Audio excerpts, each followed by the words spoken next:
Grand Theft Auto Vice City released in 2002, one whole year after Grand Theft Auto 3 released, and got worldwide overall acclaim from damn near everybody. Grand Theft Auto Vice City then was released, hoping for the same kind of praise, which it did receive. Now, almost 20 years later, and I'm saying that because this released in 2021, we got the Grand Theft Auto Trilogy, the Definitive Edition, which featured 3, Vice City and San Andreas, and this review is on Vice City, the Definitive Edition. Now, as stated in my GTA 3 review, I was way too young in the early 2000s for any of these games when they released, for me to be able to play them. Now, 20 years later, I finally get the privilege of actually playing them, technically for the very first time ever, and Vice City, to me, is basically GTA 3 with a lot of new features and more improvements and a couple gripes that GTA 3 did not have that Vice City has. Now, the best things about Vice City is basically what GTA 3 looks like, except a lot more colorful and with a lot more colorful characters as well. Now, Grand Theft Auto Vice City's setting is set in 1986 Vice City, and it's loosely based off of places like Miami, Florida. Basically, it's a tropical setting. You play as Tommy Vercetti, who works with a mafia. He goes through a bad deal at the beginning of the game where he loses a shit ton of money in a briefcase. His boss, his employer, tasks him to get it all back, or he dies. And that's basically the story inside of a Grand Theft Auto written storytelling, where it's that as the intro, and then along the way through the story you meet a bunch of various characters. They have you do tasks and missions as if you're part of their mafia now, and then it ends when it ends. Now, Vice City is the same core elements for gameplay and everything as GTA 3. Some minor improvements, like the auto aim. I think it's a lot more fluent and just works overall better in Vice City than GTA 3. The visuals of Vice City, they do look better, but that's mainly just because of the setting and the scenery. It's a lot more colorful in GTA 3, but essentially you take away all of the color and it's basically GTA 3, but a different city. Now, the story itself, again, just like GTA 3, I loved. This is where one of the new features came into play in Vice City, where one of my very little gripes for GTA 3 was that they had voiceovers for every character except your main character. In Vice City, not only do they have a voiceover actor for Tommy Vercetti, your main character, the main protagonist, but it's none other than Ray fucking Liotta from Goodfellas and the like. And I honestly didn't even know that until like 10 missions in, and I Googled it because there was a hint of something online that made me think that Ray Liotta was part of this game. So I looked it up, and lo and behold, Tommy Vercetti is voice acted by Ray Liotta. Amazing. It's amazing because you honestly can't even tell it's Ray Liotta. Like Ricardo Diaz, I immediately guessed that was Luis Guzman's voice. So as far as Tommy Vercetti's voice acting, actor, written lines, everything about Tommy Vercetti is damn near flawless. I have no gripes, really, with this story revolving around Tommy Vercetti. I really liked that they went more into the mafia story while they also boasted the scenery of, like, fun tropical times. I feel like not many things do those two combined, and I really appreciated that. Now, along the way, the visuals, as I stated, they're basically the same as GTA 3, same remastered developers, same developers as the original. It's basically GTA 3 with some extra trees and tropical scenery. So, nothing bad about Vice City's visuals. It's just essentially GTA 3 spruced up with a lot more color. Not a bad thing, I liked it, but there isn't really anything new or refreshing to say other than it looks more colorful. Now, the flaws I have in this game are mainly in the driving.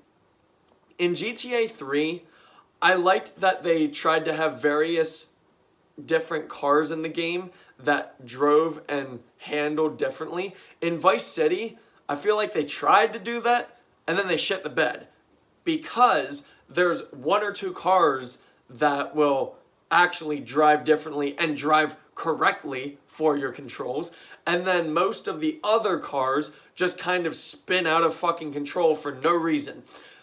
One thing to say that is because the hitbox ratio when you're driving and it's car to car, you could be not even near a car and somehow you hit the car.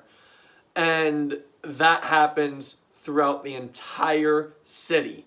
And not just that, Vice City alone, it doesn't feel as open as GTA 3 for driving mechanics. In GTA 3 in Liberty City, you had basically the whole world at your disposal. In Vice City, it's kind of just built with buildings and trees and light posts and everything here and there and everywhere, and then the straight turn roads and everything. And that's fine, that's a city. The problem is, with the driving mechanics in Grand Theft Auto, it just felt so linear and tight. Like you couldn't really even drive in this game. Honestly, I didn't hate that aspect of this game, but every time I needed to drive somewhere, I felt forced and obligated to not go with the Grand Theft Auto rules of, complete freedom, whereas I kind of just drove to get to where I needed to go and tried my best not to ram into anything. And also, another big reason why I try not to ram into anything, because a lot of the cars in Vice City, they actually catch on fire fucking instantly. It is crazy. They have Lambos in this game, and you hit them on anything like 4 to 5 times, and they're already on fire, ready to blow up. And then another thing, which was present in GTA 3, and I didn't preface it in my review for that, but in Vice City, it's a lot worse. The cop radar and hitbox for everything police related, as far as the cops trying to get you for a crime, is really sporadic, and it doesn't really make much sense. Like a prime example, you could be driving and you ram straight headfirst into a cop car and they're not after you. Whereas you nick the side of their door, just a little nick, a little ding, they got 2 or 3 stars right after you immediately. I didn't like that about Vice City. I didn't really experience that much in 3. But I do know in Grand Theft Auto, they've always been like that with the police radar. Now, overall for me, I loved Vice City just as much as I loved 3. Although, what flaws there weren't in GTA 3 most definitely are present in Vice City, i.e. mainly the car problems. Otherwise, though, this is a phenomenal story, phenomenal game to play through. It's honestly a really short story, and the story ends up making you play more of the open world game rather than just go through the story first. And that's one thing I hate developers making you do inside of their game. I fucking hate feeling forced and obligated to do everything unless I'm on the hardest difficulty. Which that's another thing too. Grand Theft Auto is notorious for not having difficulty settings, but I don't like that. Video games are based around difficulty settings, and I've explained this before, I'll explain again. The easiest is so that you can breeze through the story, get the scope of the writing, the dialogue, the direction, and the overall story.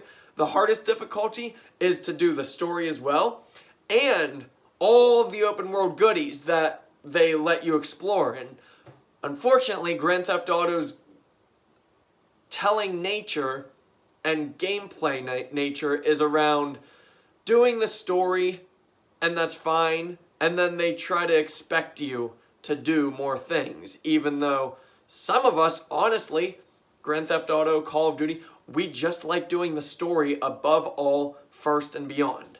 and then get into the gameplay aspects. Really get into it.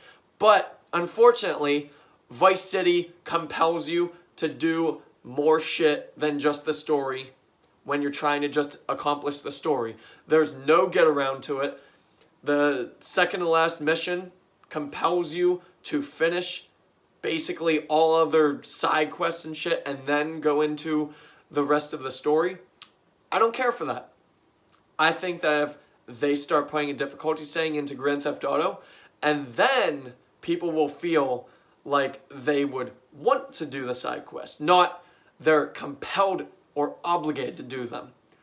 So overall for me, Vice City, excellent game, excellent scenery, looks excellent on PS5 for a 2002 game, just like GTA 3, but it does look a little better than GTA 3. Even on PS5, the visuals and audio are amazing, this being a 2002 game. So Vice City, for me, the definitive edition, is an extremely solid 9 out of 10. Thank you.